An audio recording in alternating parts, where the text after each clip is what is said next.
Cut a path of destruction through Minneapolis last night after a video went viral that showed a man dying in police custody. Our Mike Tobin has the latest on that story. Hey, Mike. And Tucker, it's a different scene out here outside of the 3rd Precinct in Minneapolis we can watch. We've got a pretty thick row of police with some light riot gear at the ready. You can see you've got a bike patrol. They've got the pepper spray at the ready. They've been launching the pepper spray. And here is your crowd of demonstrators off in the foreground who have been conflicting with police. You see all the bottles here in the foreground. These are the bottles that they've been throwing at the police. They're chanting right now, "I can't breathe." At the moment, you see the column of police and bike police backing up. I want to point out some of their gear. You see some of the tasers on their hips. Look for the orange tubes that some of the officers are carrying. Those are the tear gas launchers. As you look up at the roof of the 3rd Precinct, you can see, well, you can't see that now. There's one of the flashbangs that went off. There's a flashbang coming in our direction right now. Careful, Tomas. So some of the flashbangs are being deployed primarily from the police on the rooftop. There's one aiming his tear gas launcher from the rooftop. Now, as this is all going down, there's another tear gas launcher at the ready. And these police are backing up. Looks like they're trying not to conflict with the demonstrators. There's some tear gas or pepper spray at the ready. And the demonstrators are advancing as the line of police are backing up. Now, this demonstration has got the attention of President Trump, and the cause of it has got the attention of President Trump, who tweeted, "At my request, the FBI and the Department of Justice are already well into the investigation as to the very sad and very tragic death of George Floyd." It seemed for a while the president's interest in this case, the fact that the 4 of the police officers connected to this incident had been fired so swiftly by the Minneapolis Police Department. But as you can see, not everyone is satisfied. They want criminal charges, they want swift justice, and frankly, they want to express a lot of anger. Tucker, yeah, there's one of those flashbangs that went up pretty close to us here, and there is some kind of a chemical irritant in it, and there you see the pepper spray coming out from the police. I got the pepper spray in my eyes. Woo.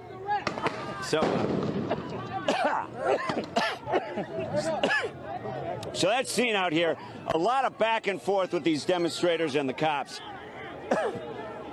Oh man, Mike, we're gonna let you breathe for a minute. We're gonna keep those pictures up. We're getting reports that there's looting in other parts of the city, so I think we're gonna come back to you a little bit from now. So as of tonight, we know that George Floyd died in police custody. The FBI, as you just heard, has launched an investigation, and when that investigation is done, we will know a lot more.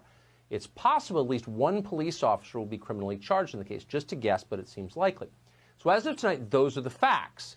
Here's another fact. What happened last night in Minneapolis was not a political protest. It was a riot.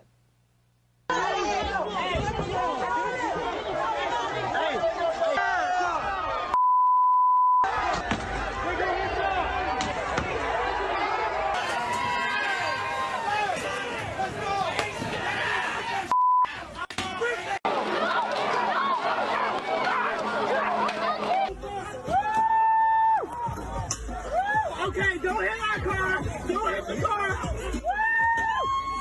Whoa! Break that! Break that!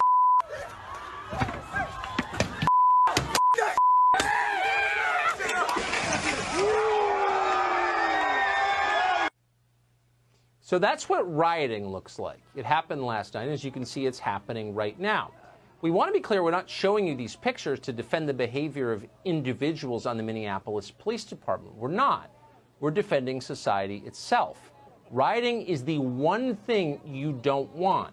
Ugly opinions, police brutality, officious bird watchers, rude entitled ladies walking their dogs in big city parks, all of that is bad. But none of it is nearly as bad as what you just saw. The indiscriminate use of violence by mobs is a threat to every American of all colors and backgrounds and political beliefs. Democracy cannot exist when people are rioting. Rioting is a form of tyranny. The strong and the violent oppress the weak and the unarmed. It is oppression. CNN welcomes it, however, in fact, encourages it. On CNN, the rioters became protesters. Breaking overnight, protesters clashing with police in Minneapolis, calling for justice after the death of George Floyd. I know it has been a long night there, but people want answers. Police lined the streets, throwing tear gas and non-lethal projectiles to disperse crowds after thousands flooded the streets Tuesday. Protesters throughout Minneapolis that assembled here and in one other location last night demanding more accountability and answers. That was lying, and it's hard to overstate how sinister those lies are or how dangerous they are to all of us. As we're often reminded, America is a diverse country. Diverse countries only survive if the groups within them can coexist peacefully. And thankfully, almost everybody in America wants to coexist peacefully. But news organizations like CNN do not want that. And that's why every day they work hard to fan racial resentment, to make different groups distrust and hate one another. That can't go on forever, because if it does, things will fall apart. It's very clear.